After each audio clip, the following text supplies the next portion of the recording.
and welcome to another new exciting episode of The Dinner Table. I am so excited. I want to welcome my co-host Lola. Hey Lola. Hi, how you doing? Good, how are you on this Monday? It's rainy, but I'm doing good. Okay. Then I have next to me Anyahu. Did I say that right? Anyahu. I've been yes, practicing. I know. How's your day going? It's going good, thank you. Okay, what about you, Gildia? How's your day going? My day is going well, besides the rain, but it's going well. And then we got Soulflower. I'm like obsessing over your makeup right now.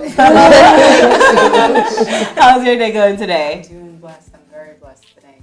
Okay, good. Well, look at the food. That's the first thing I want to talk about. This show is called The Dinner Table, so we are going to eat. So before we do anything, how about we start eating the food before it gets cold? Yeah? All right. Yeah, let's start with the wine. Yeah. Closer to you, Lola.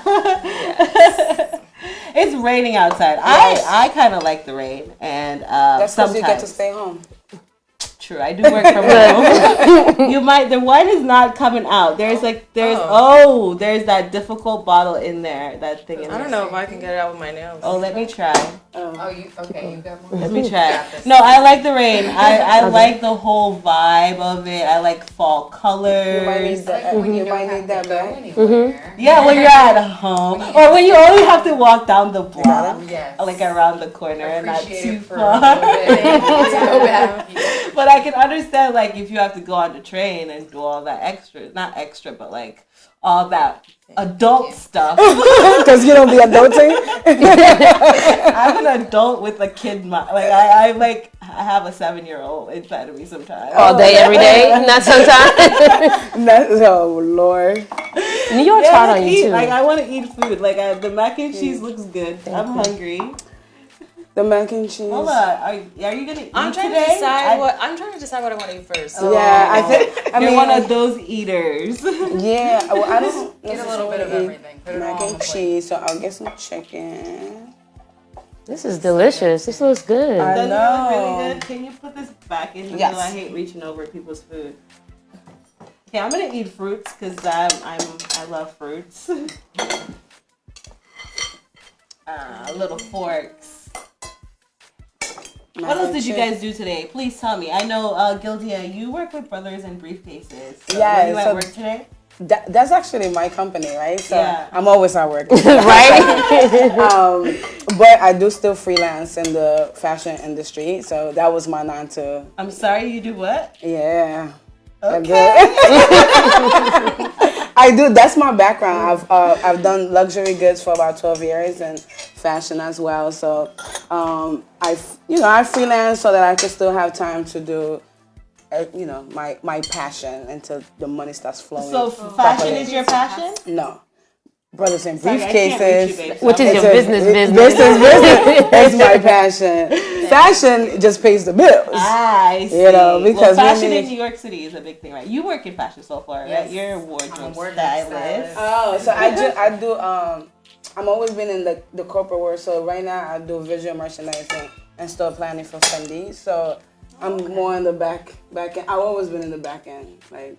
I mean, ultimately, a wardrobe stylist is always behind the scenes, Yeah. so I definitely understand where you're I'm like, everybody like, oh, you at the latest party. I don't want to be. I want to go home after 9 to 5. Tired. I'm the same Oh, way, we though, can't after all the work. So I'm we can ready leave to it go right home. over there. I'm good with the Yeah, fruits for yeah. now. And Anyahu, Mm-hmm.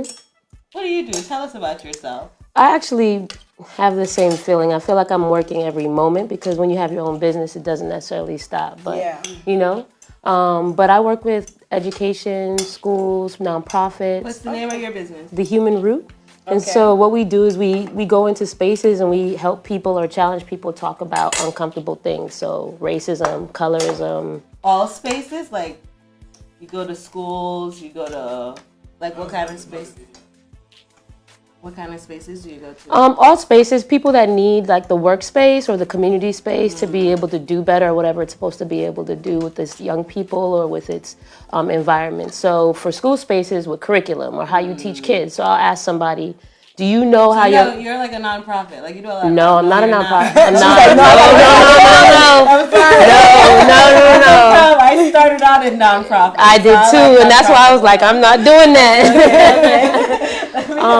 But we go into spaces and they ask us to come in, and I ask people, do you know how your identity impacts how you teach kids? Do you know what your race does when it shows up in the room? If you have a young child of color and you're a white teacher, or things like that. Wow, that's amazing. Yeah. Lola, let's talk about you. You're looking good tonight. Thank you. So are you. I'm actually in the process of transitioning from corporate America to having my own business like all of you guys do.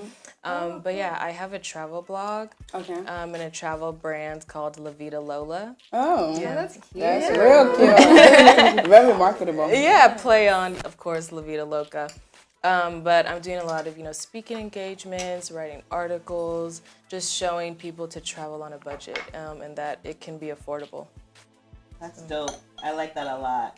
Are you guys aware of the Jamaican artist Spice? That's what she goes by. Her Yes. name is Yeah. Grace Jones. Okay, Yes. so I'm glad you guys know who she is, right? So I don't know how long ago, maybe 2 weeks now or a week Yes, and a half about ago. 2 weeks. Yeah, week and a half. The music video? Yeah. When people know, it was a picture first. It was Like, everybody was like, whoa. everybody was having a conversation. I'm like, it's makeup, guys. Right. So okay, so People didn't know at first, I'm though. a little naive, okay? I'm a little naive. So, and I get busy, so sometimes I don't keep up, right? So, when I saw that photo, I got upset because I'm Jamaican. Really? I'm Jamaican. Why'd you so get I was upset? like, no, because at first I thought she really did that. I was like, yo, what? Like, Yeah, I But thought, then I thought she But did it a takes second. such a long time for you to actually bleach your body. I know, it took me a second. But, so I want to actually I want to actually play the video. Okay. So, let's cut the video and let's see what she did because I think it's really cool. I had a dream that one day black women will start supporting each other rather than bashing each other.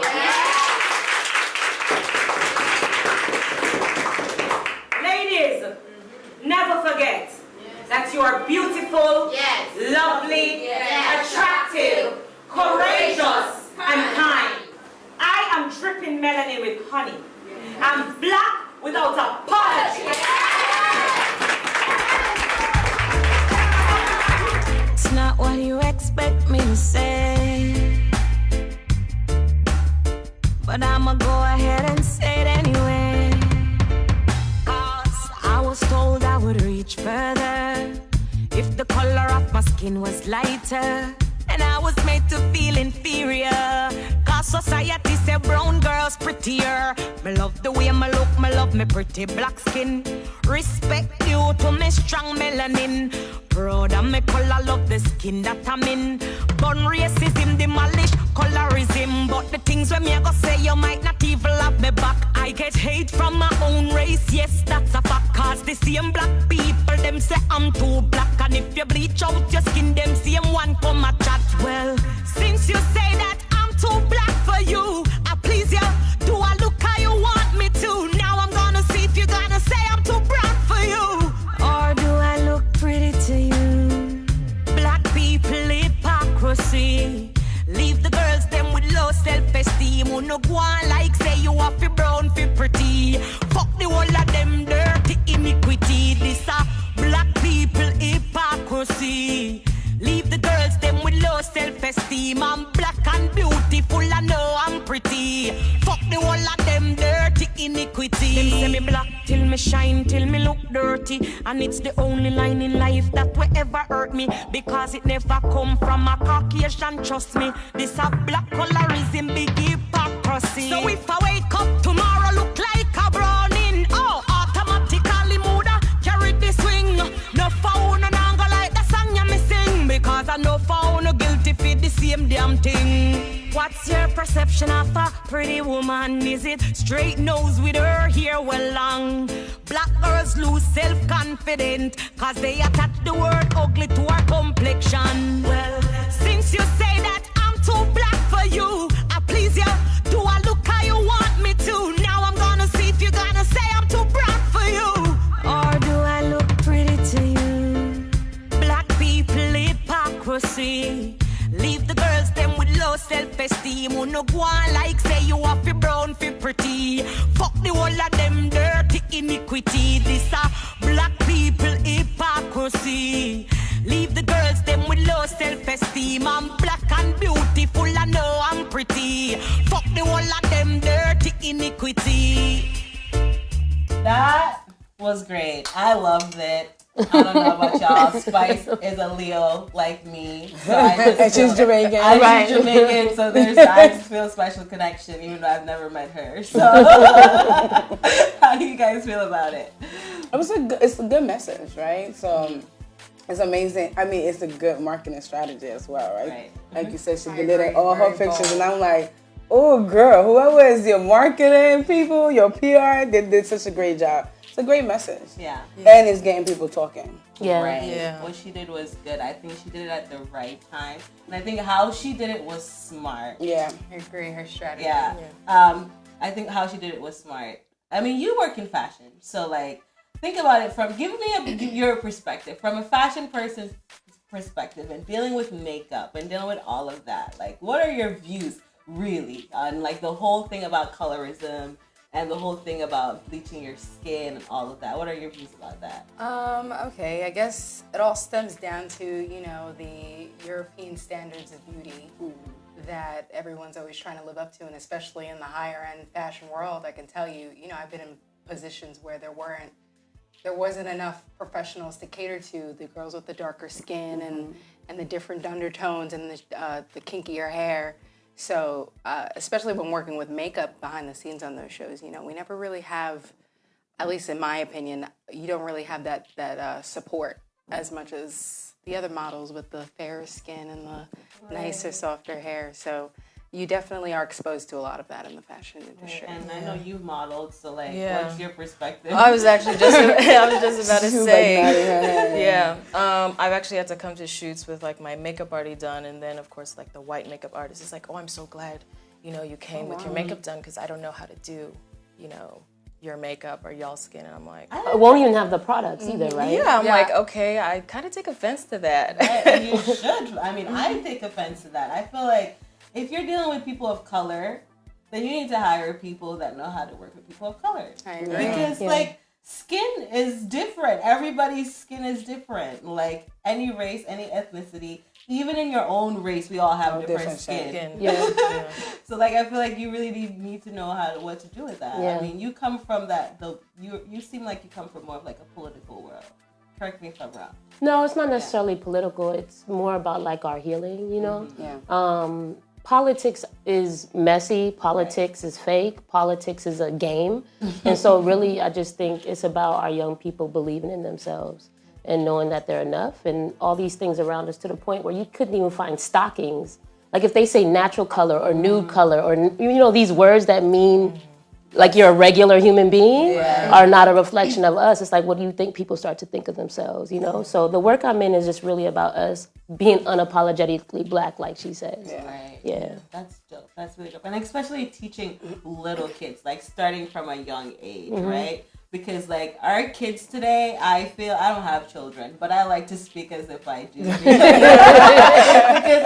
I'm around children a lot, right? Yeah. They are so stuck on technology, right? Yeah. What do you think? Like, they're, like, on the computer, on the phone. They know all the new tricks. They know everything. Because they grew up with it. And, like, especially touching on social media, I'm so glad that now we are actually embracing our skin. And that's pushed on social media. So now we have that outlet because, like Soulflower said, like, I always said, in the past, like, European standards of beauty was what was pushed. So at least now we can showcase our own beauty. Right. Were you going to say I was just going to say that also, too, on the other side of it, as much as we are liberated and we believe in ourselves and Black is beautiful, and it's great that that's there, on the other side of it, when we look into, like, the Caribbean islands, there is a true committed belief that the browner or the lighter you are, the better you are. And there's this, like, anti-Blackness within ourselves. So it's like catch-22. It's like we're fighting with this resilience, and then at the same time, we have people that are also believing in the fact that they have to change themselves to be enough. Right. And I think that has to do with, like, I come from the Caribbean, right? So, like, I was born in Jamaica. I lived in Jamaica until I was 14 years old. So, like, that's, like, the growing up age, like, when you're really, like, influenced by things. And, like, I received a lot of hate for my skin. Like, as you can see, I'm dark, right? So I grew up with people calling me all kinds of names. Just like she said in her music video, like, you're ugly, you're, all the negative, all the bad. Jamaicans can be brutal. Like, we all know Jamaicans are very honest. They will tell you the truth. They're not afraid to speak their mind. I think that's like a common like West Indian. It's like an island thing, right? Yeah. And we do it with no apology sometimes. Right. And with a big smile on our faces. Like, so like, I grew up with that whole thing. So I had to learn how to get over that, especially working in the field that I work. Like, just building up that self-confidence and like getting over being called all these awful names, sometimes by people that are very close to you. You know what I mean? Yeah. Like, that's hurtful. Like, you work with a lot of men. Like, I can't even imagine your world. Like, So, the interesting thing is, like, the people close to me, even families, right? We come from different shades. And although that colorism is always towards like darker skinned women, I've seen light skinned women in my family or my friends being someone telling them like, "Oh, you cute for a light skinned girl." And I'm like, so I don't like that flora part. Yeah, so although like if you look at the definition of colorism is towards a darker skinned person, but light skinned people get it too. Like, right? So instead of us embracing ourselves as one, like people, right? Different colors, different shades.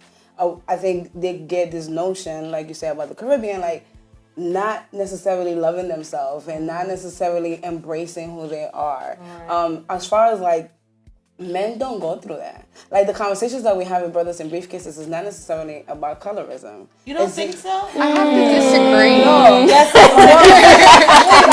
We was all in the side eye again, right? So we speaking on our experiences and the things that we've actually seen, right? Because I have dark-skinned men in my family, dark-skinned men who are my friends, a whole bunch of and then shades I in have mine. light-skinned men in my family as well, and I've never heard them speak about not liking their skin as much as I hear the women in my family or friends not liking their skin or facing that colorism situation. Okay, right? I really want I want to hear your opinion on that whole thing about men, because I know you work in fashion, and I know that African American men go through a lot in the fashion and music industry, and in the entertainment industry. So please tell me what you think.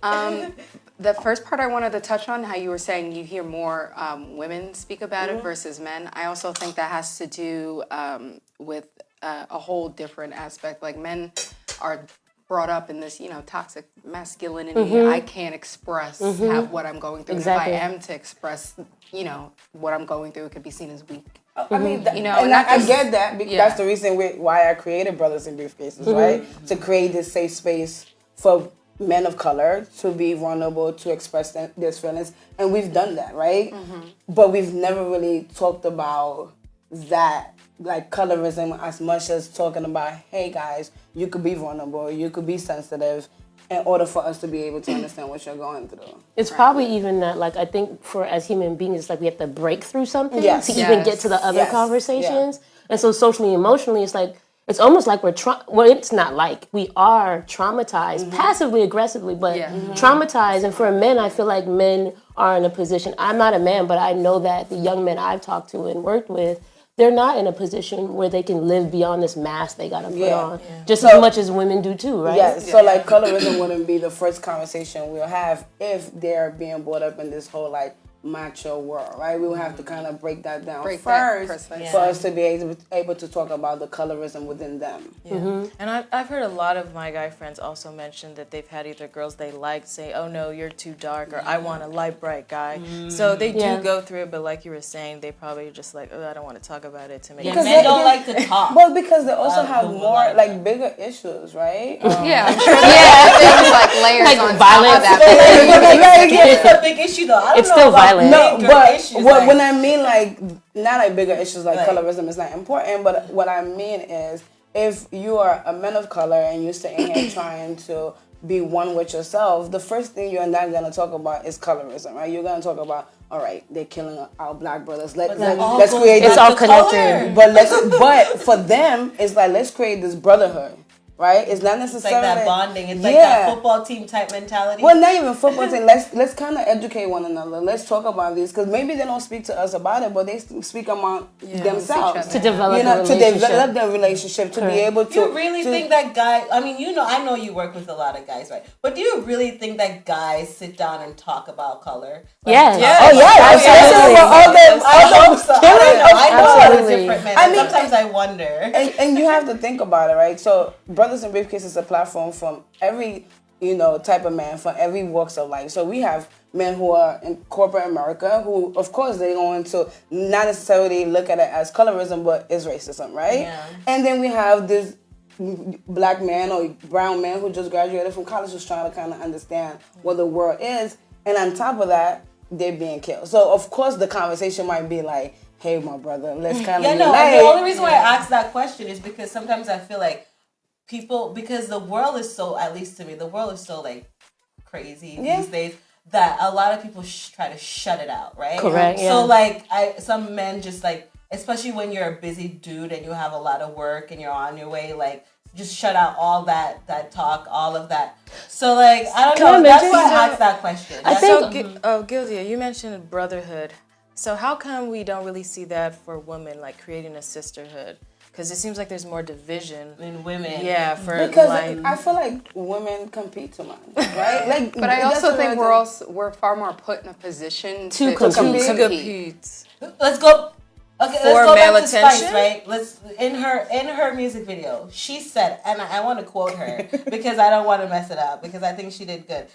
She said, and she probably watching. She said, I had a dream that one day black women would start supporting each other rather than bashing each other. Mm-hmm. Then she went on to say, ladies, never forget that you are beautiful, lovely, attractive, courageous, and kind. And then she said, I'm black without apology. Yeah. I think that's a dope statement. You know what I mean? I think that's a really dope statement.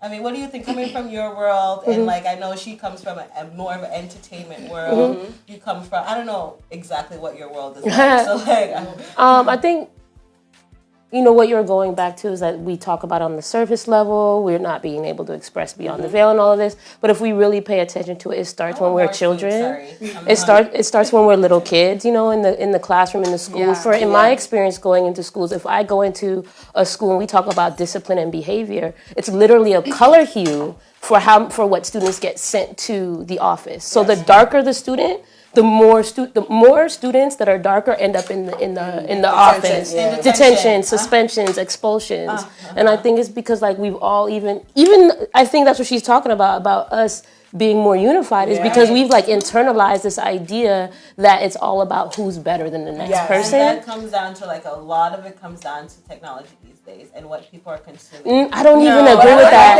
I think it's been around. Remember, let's think about our parents. Like back in the day, y'all know what Ambi is? Who know what Ambi is? Ambi? Yes. But see, when I was a little kid, my auntie being from Jamaica giving me Ambi, I just thought it was lotion. No, Ambi and I did a little bit of research. I was 12, 13 years old, and I was like, wow, Ambi's a bleaching cream, and I didn't even know it. And it's just something that was a part of the community that we use to moisturize our skin. So I don't think it's just technology. I even remember grandparents and aunties talking about who you should marry and who you should have children with because the complexion of your child could be lighter or darker. I feel it goes back to colonization because we never had an issue with our skin until we were told that it was a problem. That we were inferior. And this happens in Asian cultures. Like the darker ones get mistreated, and then also even South American cultures as well. So all of those, all ethnicities, and all cultures, and they were all affected by colonization. So I mean, it's really sad. It's really sad. Like wow, skin bleaching has become such a big thing in the Caribbean islands, right? I wonder why. You don't. What do you mean? You wonder why? I'm just like. Maybe because I don't necessarily. I was born in Guatemala, and I don't know anyone in my community who has bleached their skin. Well, let's think about bleach not just as a cream, but like how we dress, how we talk, how we walk, how we change who our natural selves are. I think beyond just the cream, like every country I've ever been to, I can go into an establishment and say it's a bank. From the janitor to the CEO to the chief executive officer is like literally darker to lighter. Like I think that we do it in different types of ways. So even in like South American countries, when I think about that, like when you think about politics, you look at who has most power. It's always the lighter complexion people. It's like historical for like civilizations. And that whole thing, I think, has to come down to privilege. And I want to talk about privilege, but before we do that, we do have to take a break. So what we're going to have you guys do is pay attention to our sponsors, and we'll be right back. That was good.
Hi, so welcome back to the dinner table. I hope you enjoyed those messages from our sponsors. So before we went on break, we were talking about skin bleaching, and a lot of influential celebrities have been caught skin bleaching. Most notably, a Caribbean singer and entertainer, Vybz Kartel. So let's take a look at some clips and photos and see. Just one. We have just one photo of Vybz Kartel, just to show you the before and after, right, of his skin bleaching. And before we went to break, you were talking about how in businesses, if I can remember, you were talking about how from the janitor up to like the CEO is like, touch on what you were saying, because I think that all comes down to privilege, right? A lot of people, bleach their skin because they think that it's going to bring them a better opportunity, right? They think they're going to get a better job. They think they're going to get a better man. They are a better woman, or they think they're going to get famous, whatever. A lot of people do that because they want to get that privilege, like I said. I do think it's privilege. I also, at the same time, need to always remind myself, especially like as a Pan-Africanist, as like Afrocentric person, not to demonize folks, because it's almost like these social constructs have programmed us to be a certain way. So while there are people that, yes, want to buy into the privilege, there's also some people that don't even think about it. Yeah. It's just like a part of one's lifestyle until it starts to burn their skin. It starts to harm them. It starts to, remember perming the hair back in the day before everybody believed natural? Right? And it's like, thank God. Natural was lit. I used to be so glad that my mom would use the pressing comb instead of perming, because the perm used to burn. And that's exactly what happens with the skin. I stopped perming my hair. I can't even tell you the age, but very early. And I was just like, I'm not doing it again. I don't care what anybody in my family says. There's no perm touching this hair. But my main thing is for us to remember that like all these choices, to not demonize our brothers and our sisters, like she said, about unifying, because we have to understand it's like in the fabric of our society that people are making some of these decisions.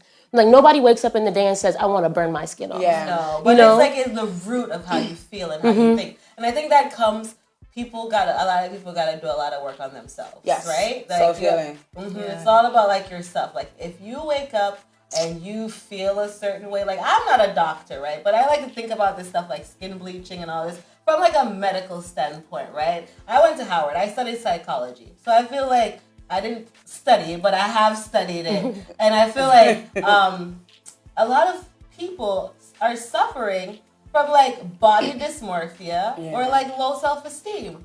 I do think though that we also have to like not just be like, oh, we do have to heal, we do have to work on ourselves, but I think we need to call white supremacy white supremacy. We need to say that the things that exist in front of us that seem simple to everybody is not simple. It's tearing our community apart, and we need to call a spade, and just call things out that's happening around us. Or what happens is our kids inherit this stuff and believe it to be true that we should bleed. And also, it is like systemic oppression because you were saying, lighter people get treated better. And even for jobs, they did a study, I think, and they were saying black sounding names, whatever that means. What do you mean whatever that means? There's a lot of black sounding names. But I don't like to say black sounding names because that's stereotypical. You're saying that's systemic, right? Yes, it's systemic. And so they were discriminated against just by, white hiring managers saying, oh, look at this name. So I feel it's the same thing. You could go into an interview and they're like, no, I don't want to hire that person. They might be too dark. And they might not say it to you, but then pass you over for a job.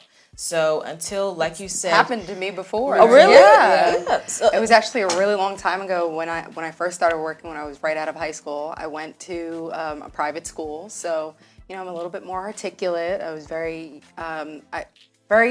choosy on my language because I really wanted a job. It was at like a cake factory. It was something really cute. And over the phone, they had made it seem like cat was in the bag. I already got it. And then once I arrived and they finally met me, they said, "Oh, you're so-and-so from this high school?" I said, yes. We spoke on the phone, and they told me, they were like, oh. See, I've suffered the opposite, right? Because my name is White. My name is Tiffany, right? To me, I know there's a lot of black girls with that name, but my whole full name, Tiffany Spencer.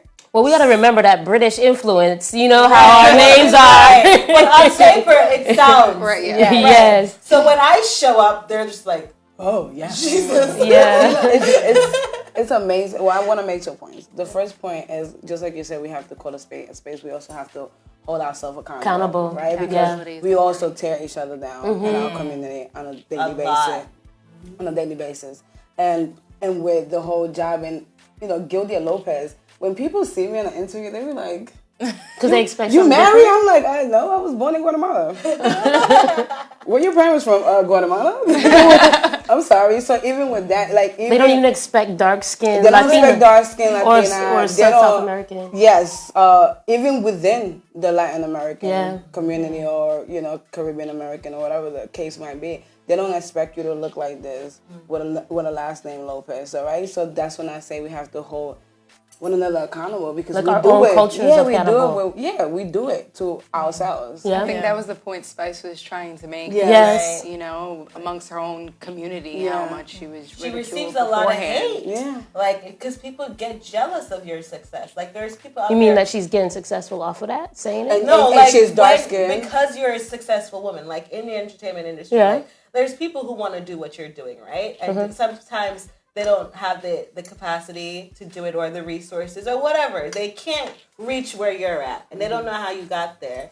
And so they'll start hating you for no reason, and they don't know you. And use anything to target you. And they'll target you, and they'll just sit and hate you off the phone, off the internet, wherever from home. People are brutal, and the stuff that they write to some of these people in this industry is brutal. But then it goes back to self-esteem, not letting those comments get to you. Yeah, self-love. That's the answer too, how you are raised and the type of love you are given and all that good stuff. My niece, she's a little curly blonde hair little girl. Oh, cute. Both of her parents are black, But we've been in the street and people are like, is her father white? I'm like, no. Her father darker than all of us. Like, no, she's I not. say my baby sister's like really light fair skin. Yeah. She's got like this different textured hair. So the, That's the whole black thing. We come out of all different kinds. Hello.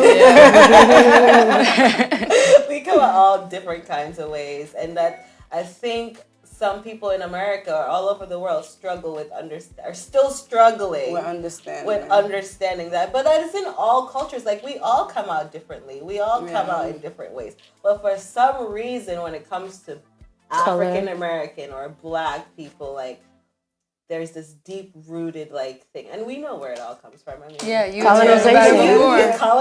You touched on that. But it's just so sad that in the last 400 years it did so much damage. But it makes so much sense, though, right? It did so much damage because it was generation after generation, and when a generation was brought up in such toxicity, they only raise children to be brought up the same way what they know, and vice versa. But we were prospering centuries before that. Yeah. But it's still a process. It's not only a process, but we also have to remember that trauma doesn't get fixed overnight, right?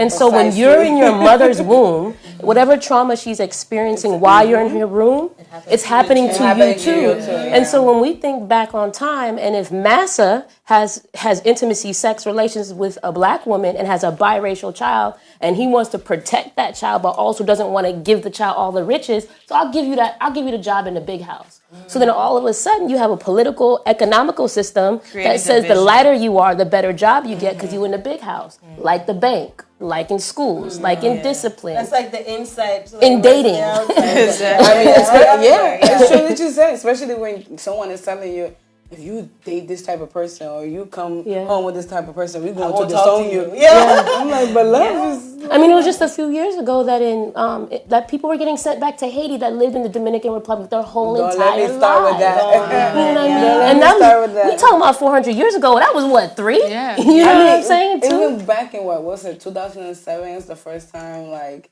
Mississippi had the interracial prom. Like, I heard about that. Yeah. Like 2007. Yeah, I did not know about that. That's like wild. it was 2007. Yeah. And you have some people telling us to get over, but it's still continuing. It's worse. It's happening. Like I have friends, right, that like come from Africa, right, but they're light skinned, right, and then they're in America and they identify as black, right, but they're fair complexion and curly hair, and people will say you're not black, and then you go through that identity crisis of like, yo, I am black. Yes, Like, yes.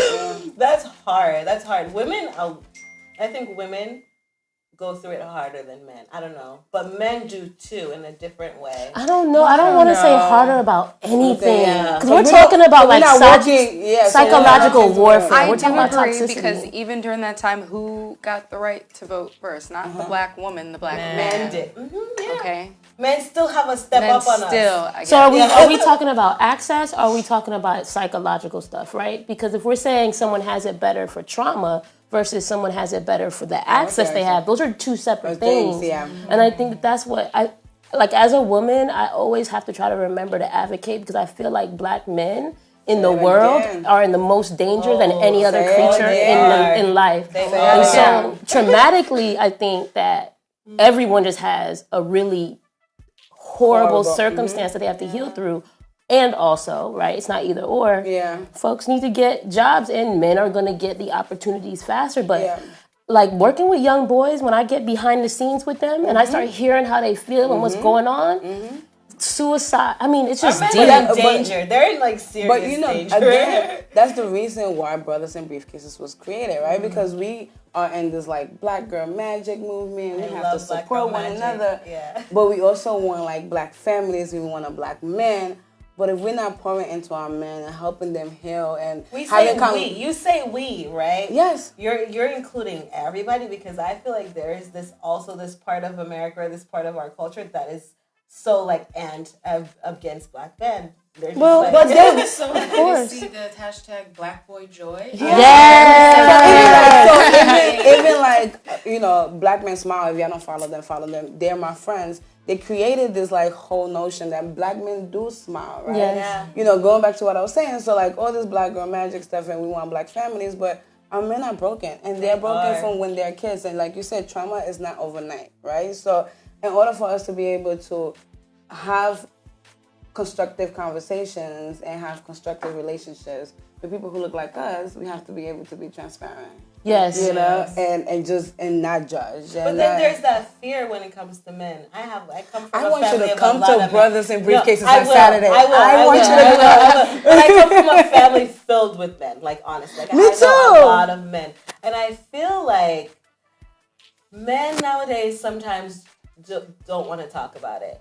I need you to come and They talk about it to who though? Talk about it to other men, definitely. Yeah, I don't think. And they talk about it in a safe environment, right? Because Yes. again, we have this notion that we have to be tough on them because of how society wants them to be. If even as humans, if we're talking at someone instead of talking to someone, they're not going to express themselves. They're not going to be transparent, right? Let's come back from break and then we'll continue to talk about men because that's one of my favorite topics.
Hi, welcome back to the dinner table. So before we talk about men, let's go into this clip about a girl on Dr. Phil and showing that she believes she's not black. I mean, it's not funny, but I know a lot of people take issue with my beliefs.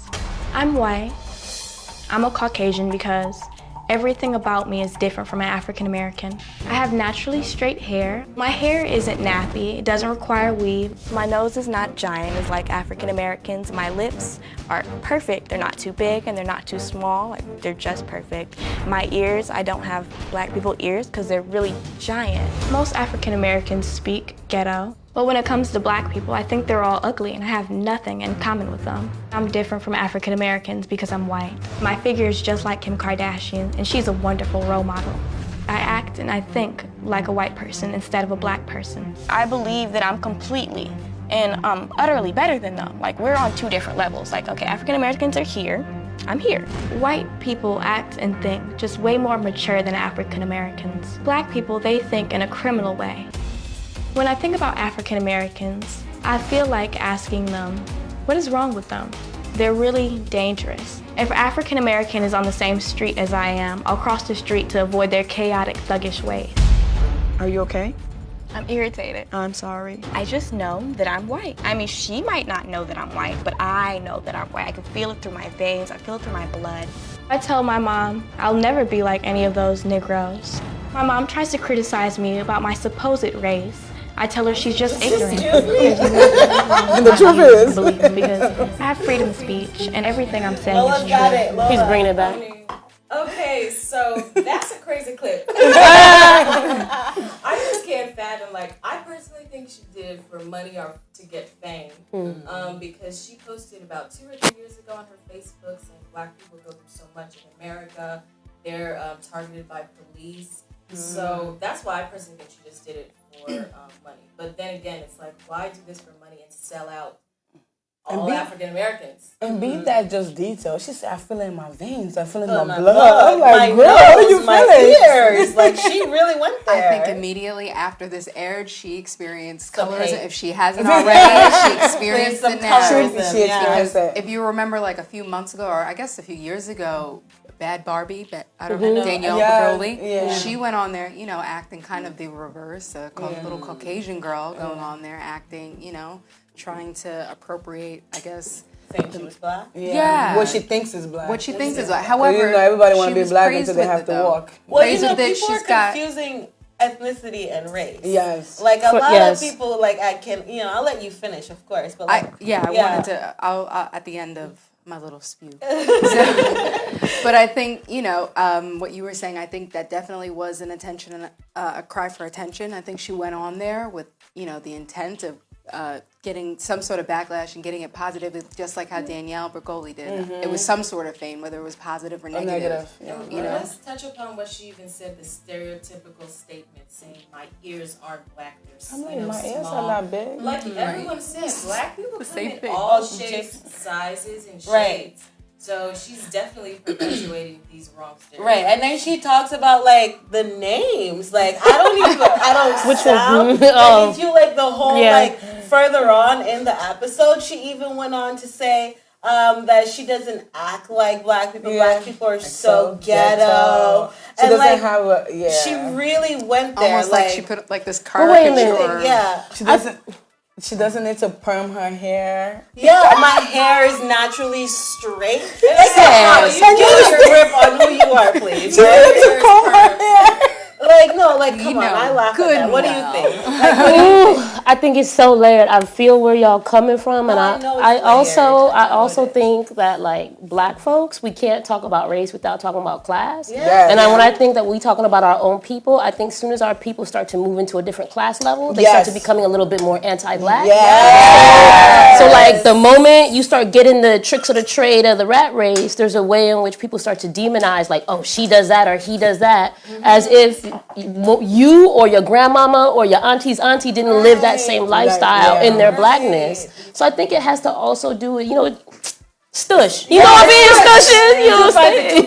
Exactly. You get a little bit of money, Yeah. you know, people start to act up a little bit, you know, because they start to accomplish things that they never thought that they would be able to accomplish. They start meeting people or whatever they thought that they'd never be able to meet. And I think also like like monetary success starts to like to veil itself as some type of healing because you're distracted because you feel good because you're having fun when you haven't really taken care of yourself, and all that stuff starts to come out. All the self-hatred, all that stuff starts to come out if it hasn't already, and folks start hating on their own communities because as much as we sit here and talk, I know every single one of us done said something. I have. You know what I'm saying? At some point, you know what I'm saying? And not because we want Not to. not about skin. I've never really looked at someone. But and hated about their indirectly skin though. or anything But like think that. about indirectly. When we gossip or talk mess about the next one that's a black person, there's a way where it's always You're calling them intermingled ghetto. and You're connected calling because of the systematic stuff. Yeah, calling them ghetto Right. or that person about hair to too be loud, nappy or why she being so ratchet. or thoughty or whatever. All of those. It's all terms, coded language. It's all coded, and Yeah. it all is very dangerous to the black community. That's what I think. So we talked a lot about the past and how colorism got started. We all know it's from colonialism. So what do we do looking to the future to change this? Heal. It's that healing work. It's dialogue. Yeah, Yeah, this type I of agree. conversations and, you know, appealing.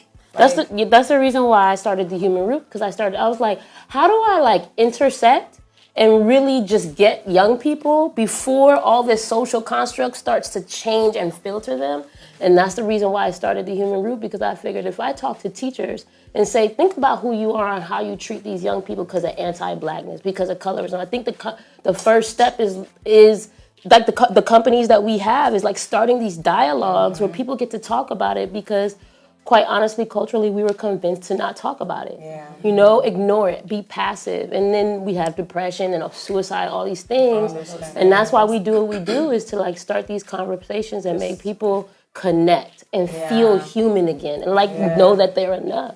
And I do feel like nowadays some people. There are people in the community that are speaking, that are talking, right? But then there, like you said, that whole trauma. Like, we've gone through so much that I feel personally, right? I went through a phase where I could not handle it anymore. I'm like, I cannot see any more dead black people on TV.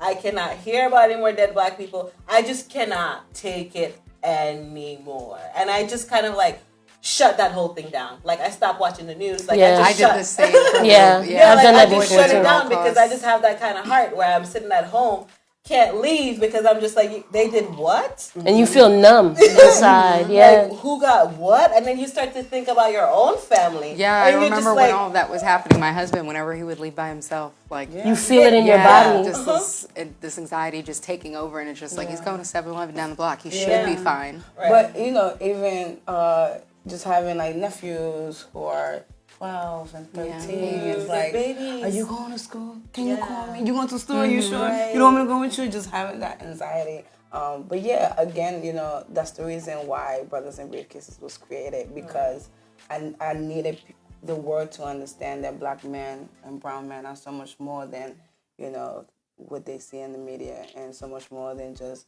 a black young boy with a hoodie that you felt like you needed to kill, right? Because it's so much more. Like, we are so much more, and although, you know, we call a space, and, you know, white supremacy, we also have to, again, hold ourselves accountable, how we treat one another, and how we, you know, how we raise our children, and how we just kind of like have conversations with family, one another. right? I I think we need to, I don't know, the world that I live in, like, I feel like a lot of people just need to get back to tradition, Yeah. You know, I came, just like you came here at 14, I came here at 10, and it's like, you know, with my grandmother in the neighborhood, we had that, right? And you come here and you're like, kids don't have no tradition, like, no childhood, like, they have, Or even get to play outside like they used to. Something too, though, what I want to mention is, like, this word, white supremacy, is like a hot topic trigger word. Yeah. But when I say white supremacy, I am not talking about white people. I'm talking about us. I mean that we've internalized and started to believe a lot of the things that are happening in society,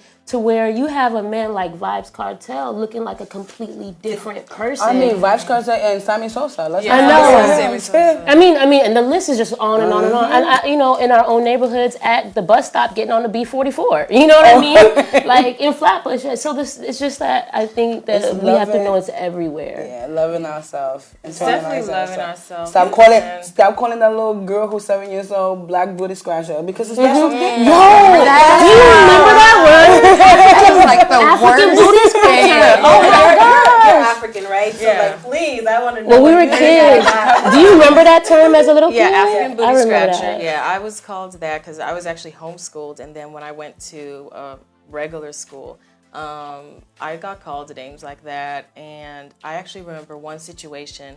I got into a argument with an Indian girl. So of course, you know, she's also dark. And I guess she meant it as insult, like, oh, you so dark, like I can't even see, you know, your eyebrows or something like that, like crazy. Yeah. And I was just like, yeah, I know I'm black. Okay, what's your point? So, I mean, I think that's another good tactic. Like, it goes back to confidence, self-esteem, how you raise, because but how do we they get there? expect you to be crying, but when you don't show a reaction, they're like, oh. How do we get to the confidence and the self-esteem? Yeah, like not just the home, but I mean like as community. As a human being. Like think about it. The things that have traumatized you, or have been hard on your heart, or have almost broken your spirit, you go to sleep crying, stressed out, whatever. Like, it's not just like, oh, I need to build my confidence. Oh, I just need to do, like, we're talking about, like you said, it's a process. So what's the process that y'all have done to be as confident as you are sitting at this table right now? Because we have days when we didn't feel like this. Yeah. I know personally for me, I used to live in Los Angeles, and like Los Angeles is a world. Like, that's all I'm gonna say about it. I feel like it's a whole little world by itself, right? I went through a phase where I read, worked out, and like stopped going out. Like, I literally just started working on myself. Like, and I tend to get into that like isolation type phase, being that I'm a creative person. And I went through that, and I was just like, this is what I'm doing right now. And a lot of people did not understand me. A lot of people were just like, why won't you come out? Like, people who were used to me going out all the time. Like, you know, like, I lost friends during the process of me doing this, like, because I was just like, I'm cutting people out of my life that ain't right for me, that have been bringing me all kinds of different things. Like, I shrunk my big circle down to a very small circle. And And like like, working on yourself. and like, I feel like we need a lot of people, excuse me, don't do that. We don't do that. I think isolation is great. I think being Healthy isolation. Yes, healthy isolation. I think being mindful of who's around you, being mindful of the type of conversations that you even have, right? Because it's funny because my friends and I was just having this conversation on Saturday. I'm like, at this age, you want those type of friends that show up for you because it's healthy for you, right? So just being mindful of that and not being afraid that although we've been friends since high school, junior high school, you might not be my friend next year. Like, it's okay. It's not personal, it's about nothing, progress. It's nothing personal. And I encourage people to go to therapy because a lot of our internal and a lot of our younger self is the one who's acting up in our 20s and our 30s. It's our younger self. So when you go to therapy, you just kind of start unlayering things. I just realized we never even talked about men. Like, it's okay. We'll talk about men on the next episode of the Dinner Table. We'll get to that because that is like a big, men is a big thing. Next week's episode is all about men. It's actually going to be a round table filled with very, very exciting people. So it's going to be fun. We all are entrepreneurs, right? I like to say that. Do you consider yourself an entrepreneur? 24 hours a day. It's the life I live. So, like, we have to go soon. I know it feels like we haven't been talking for a long time, but we have been talking for a long time. So I just want you guys to just tell everybody about, where we can find you, your business, all of that good stuff. So please go ahead, let me know. My name's Anyawu, and you can find me at thehumanroot.com or at thehumanroot on any social media tip. We provide education around color, race, bias, how to really transform your community and really support each other and do some healing work. That's awesome. Yeah. And my name is Gildia Lopez. I am the founder of Brothers and Briefcases. We're having an event on Saturday, so if you guys want to come, the link is in the bio of Brothers and Briefcases on Instagram and Facebook. Brothers and Briefcases is for all Black and brown men, just to kind of highlight them. But women are welcome to be part of the conversation. Hi. What about you, babe? Say hi. I'm Soulflower. I'm a freelance wardrobe and personal stylist. I also do personal shopping for the New York City, Brooklyn, Bronx, those areas. That's you. That's what you do. How do they find Where you? we can find you? Oh, you can find me on Instagram at Soulflower, SOULFLOWR. There's no E. Yeah, and you didn't do yours. I want you to do your handles because people sometimes need to hear it. Yes, and all of that stuff, Brothers and Briefcases is exactly how it sounds. Brothers with an S and N, not the N sign, A-N-D. Briefcases, our own handles. You can find me there. Is that your only plug? You got a personal Right. Big up. She's trying to get me all followers. Hey, Gildia Lopez, Guildia Lopez, Lopez is my other handle. Yes, and we really want to remind everybody to vote. Yes. Go out and vote. I have friends that live in this city that left to go home to vote, which I thought was That's so dope. Awesome. Yeah. It's that time right now. You got to. Yeah, Lola. What about you, babe? What do you do? I know you do a lot, so please. Let's tell her. Mainly, I guess I'm focusing on my travel blog and my travel brand, La Vida Lola. Yes. So the handle is also lavidalola.co. But I'm really excited for all of you guys and your entrepreneurial ventures because I really think that's how we can grow in the African American community. Yeah. We have to start our own businesses, give each other jobs, so we can all elevate. Yes. Absolutely. Yes. Awesome. Yes. This episode was so fun. I loved it. I love having this whole setting of eating and talking about deep stuff. I like that stuff. So I'm really glad you guys came on to the show. I hope you guys can come back again. Thank you. We're gonna come back. Now that you gave everybody my handle. And next time we're actually gonna eat more food. So before we go, I'm gonna eat more food. I want to thank you guys so much for tuning in Please check us out at royaltylivingmedia.online. That's RLMN.online. You can find us on Instagram. You can find us on Facebook, YouTube. And I hope you guys enjoy the rest of your Monday. Bye. Thank you, guys.